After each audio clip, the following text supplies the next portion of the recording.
जय हिंद दोस्तों, study stadium में आपका स्वागत है। आज हम सीडीपी के कुछ महत्वपूर्ण प्रश्न लेकर उपस्थित हुए हैं जो कि टेट और सुपर टेट के नज़रिए से काफ़ी महत्वपूर्ण सिद्ध हो सकता है। आइए देखते हैं पहला सवाल। निम्न में से कौन सा थार्नडाइक द्वारा दिया गया अधिनियम का नियम नहीं है? पहला अभ्यास का नियम, दूसरा तत्परता का नियम, तीसरा प्रभाव का नियम, चौथा आवृत्ति का नियम। तो दोस्तों ये तीनों नियम थार्नडाइक महोदय ने दिए हैं, यानी ये चौथा ऑप्शन हमारा सही है क्योंकि हमसे यहाँ नहीं पूछा गया है। आगे बढ़ते हैं। Next question. कोहलर तथा कोपका के अनुसार सीखना होता है पहला अनुकरण द्वारा, अगला प्रयास द्वारा, सूझ द्वारा, अभ्यास द्वारा। तो कोहलर और कोपका ने बताया था सूझ द्वारा सीखना। अगला देखते हैं।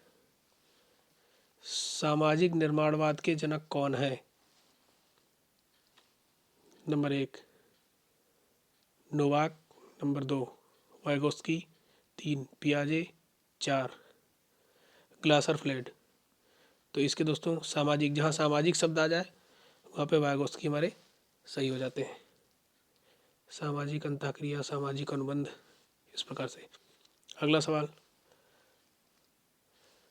निम्न में से कौन विकास की विशेषता नहीं है?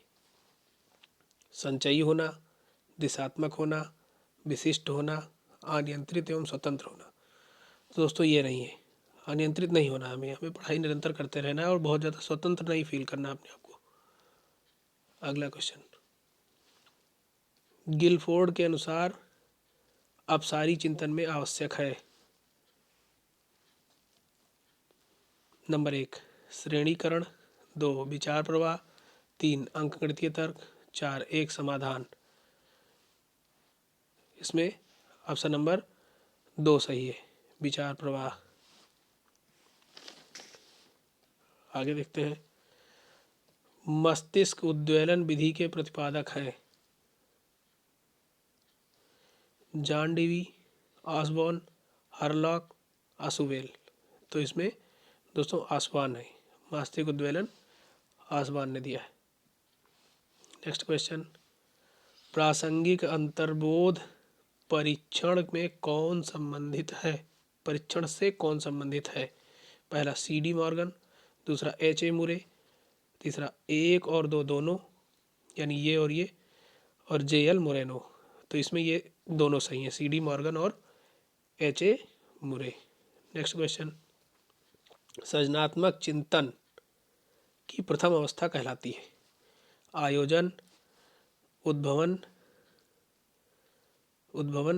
प्रबोधन, संशोधन। तो इसमें होगा पहला ऑप्शन आयोजन। नेक्स्ट। उद्दीपक अनुक्रिया सिद्धांत का प्रतिपादन किया था। नंबर 1 थार्नडाइक, नंबर 2 गेस्टाल्ट, उपयुक्त दोनों, इनमें से कोई नहीं। तो ये थार्नडाइक महोदय ने दिया था उद्दीपक अनुक्रिया का सिद्धांत। Next question. कौन सा कारक अधिगम को प्रभावित करते हैं?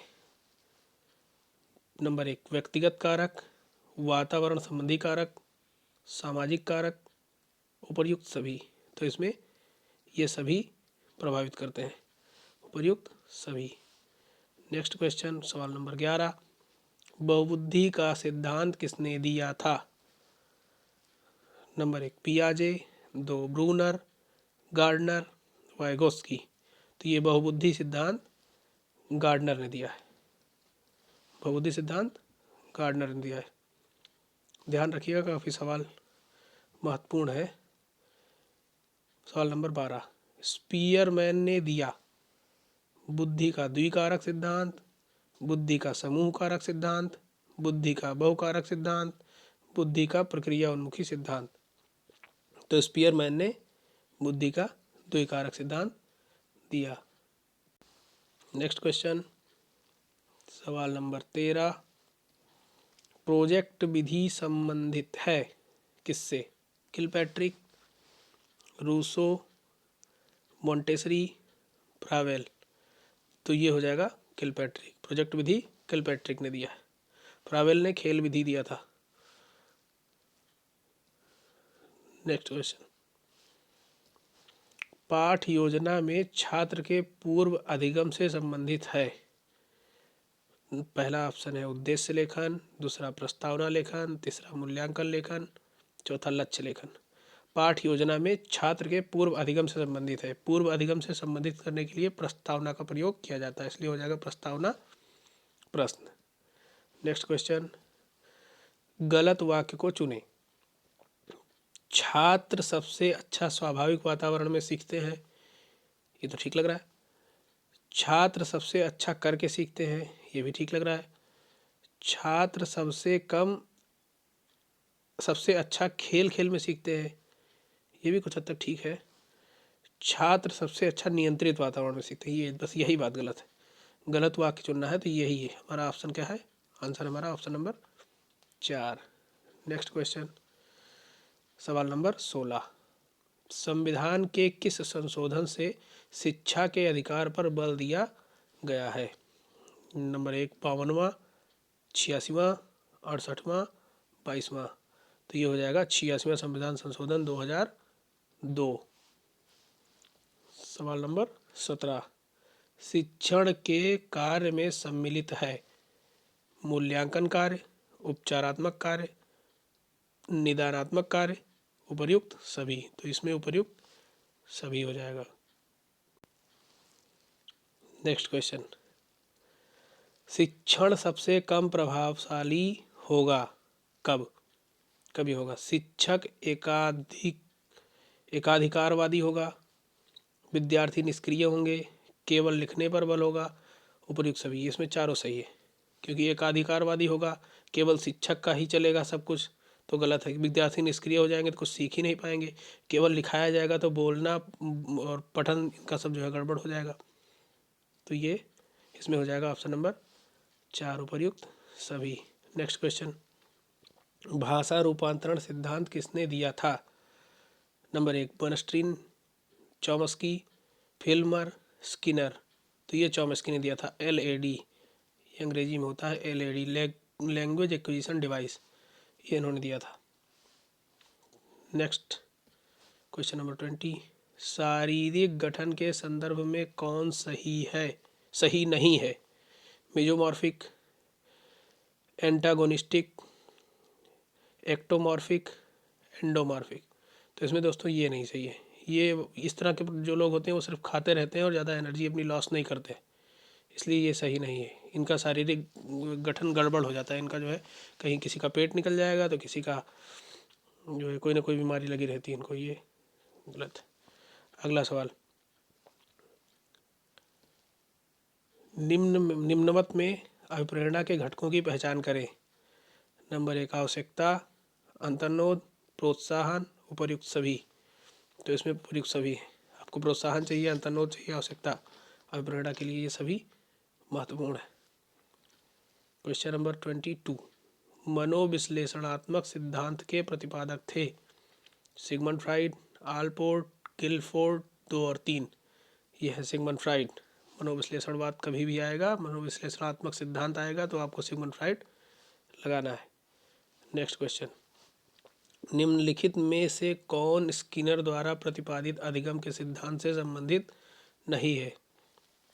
अभिक्रमित अनुदेशन सामग्री, व्यक्ति निर्धारित अनुदेशन, त्रुटियों के माध्यम से सीखना, व्यवहार रूपांतरण तकनीकी।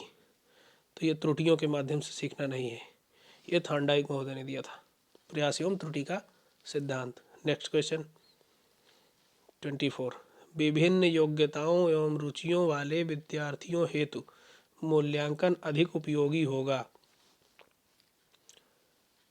आंतरिक मूल्यांकन, बाह्य मूल्यांकन, प्रायोगिक मूल्यांकन, सतत एवं व्यापक मूल्यांकन। तो ये सही है ऑप्शन नंबर 4, सतत एवं व्यापक मूल्यांकन ही सर्वाधिक उपयोगी माना जाता है। नेक्स्ट क्वेश्चन 25, निम्न में से कौन अनुदेशनात्मक उद्देश्यों से संबंधित ब्लूम के वर्गीकरण के संज्ञानात्मक पक्ष से संबंधित नहीं है। पहला अवबोध, ज्ञान, चरित्र निर्माण, विश्लेषण। तो ब्लूम ने चरित्र निर्माण की बात कहीं नहीं कही है, तो इसलिए हो जाएगा चरित्र निर्माण। सवाल नंबर 26, निम्न में से कौन सा शिक्षण का स्तर नहीं है? स्मृति स्तर, अभिप्रेरणा स्तर, अवबोध स्तर, प्रत्यावर्ती स्तर। तो ये दोस्तों प्रत्यावर्ती स्तर नहीं है। नेक्स्ट, विकास के मनोसामाजिक सिद्धांत का प्रतिपादन किया था। थॉर्नडाइक ने, एरिक्सन ने, स्किनर ने, हरलॉक ने। तो इसका उत्तर हो जाएगा एरिक्सन ने, एरिक एरिक्सन, इनका पूरा नाम है Erik Erikson. Next question, hereditary genius. ये देखिए बहुत महत्वपूर्ण पुस्तक है, ये कई बार ये आती है परीक्षा में। हेरिडिटरी जीनियस पुस्तक के लेखक हैं Galton, Hurlock, Woodworth, Ross. Galton है इसके, ध्यान रखिएगा, जरूरी सवाल है। सवाल नंबर 29, संज्ञानात्मक संप्राप्ति का न्यूनतम स्तर है? ज्ञान, बोध, अनुप्रयोग, मूल्यांकन। तो इसका हो जाएगा ज्ञान।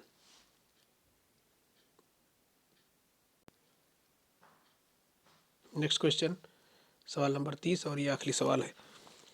सूक्ष्म शिक्षण का अंतिम सोपान है प्रतिपुष्टि, पुनः योजना, पुनः प्रतिपुष्टि, पुनः शिक्षण। तो इसका उत्तर हो जाएगा पुनः प्रतिपुष्टि, दैट मीन्स फीडबैक।